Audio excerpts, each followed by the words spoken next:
Les archevêques et évêques de l'Afrique de l'Ouest, réunis ici dans votre capitale, Dakar, je vous salue et je vous transmets leur bénédiction. Vous le savez, depuis lundi dernier, Dakar abrite la 5e assemblée plénière et archevêque de l'Afrique de l'Ouest. 5 jours, nous avons travaillé et je vous livre ici en résumé ce qui a été l'objet de nos travaux, de nos réflexions. Le thème qui a rythmé nos travaux est ainsi formulé. Pour une Église synodale et autonome au service de la justice et de la paix en Afrique de l'Ouest. Comme vous le voyez déjà, nous avons travaillé sur 2 axes différents mais complémentaires, je dirais inséparables. D'abord, la vie de l'Église en elle-même. L'Église qui doit être autonome.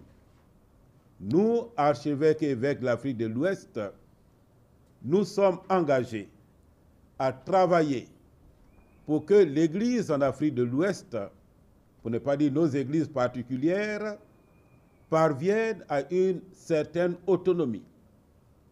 Autonomie plurielle. D'abord, autonomie spirituelle, pensée par nous-mêmes, bien sûr, dans une stricte fidélité à l'enseignement de l'Église. Autonomie culturelle, célébrer la foi commune de l'Église, de nos cultures locales. Car nous allons à Dieu, nous célébrons Dieu et avec ce que nous avons. Et puis, autonomie financière, économique. L'Église est divine, c'est vrai, mais l'Église a une dimension humaine, sociale, institutionnelle et structurelle. Ça veut dire quoi? Mais l'Église est une famille. Et dans la famille, c'est tout le monde qui est responsable en tant que maman. Les enfants sont responsables aussi, en tant que... C'est-à-dire, on marche ensemble, on avance ensemble, les uns avec les autres, les uns par les autres. Parce que nous sommes une même famille, nous sommes membres les uns des autres. Ça, c'est l'Église synodale. Maintenant, le deuxième, c'est l'Église dans la société. Vous le savez, l'Église n'est pas suspendue quelque part en ciel et terre. L'Église est sur la terre. L'Église est dans la cité. L'Église est dans le monde.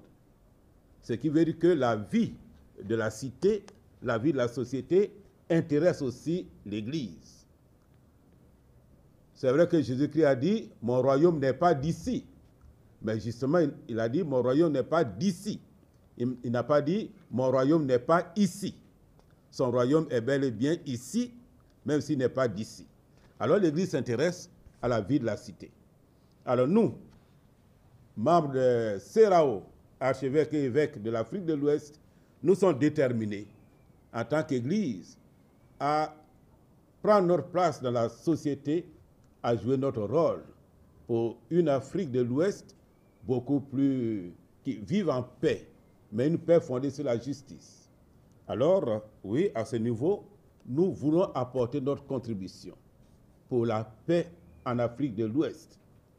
Nous pensons particulièrement aux régions éprouvées par le terrorisme. Et aucun de nos pays d'Afrique n'est à l'abri. Donc ça doit nous préoccuper tous. Donc la paix, mais pas n'importe quelle paix. Une paix basée, fondée sur la justice. Parce qu'il n'y a pas de paix possible sans la justice. La justice est le présupposé de la paix. Alors voilà notre combat que nous voulons mener. Le travail s'est fait déjà, mais nous voulons le renforcer davantage. Œuvrer pour la paix en Afrique de l'Ouest, une paix qui repose sur la justice. Et nous pensons qu'en faisant ainsi, nous apporterons la contribution de l'Église à l'avènement d'une Afrique nouvelle, où régnera la justice, où régnera la paix, où il n'y aura plus une minorité de gens qui vivent à l'aise et une majorité de gens qui croupissent dans la misère. Où il n'y aura pas des gens qui sont malades parce qu'ils mangent trop et d'autres qui sont malades parce qu'ils n'ont rien à manger. Voilà un peu le combat que nous menons déjà et que nous voulons renforcer.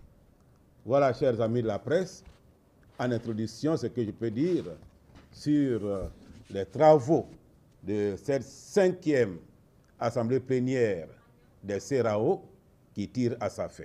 Je vous remercie. Merci, monseigneur. Je s'appelle Alexis Touabou Youlo.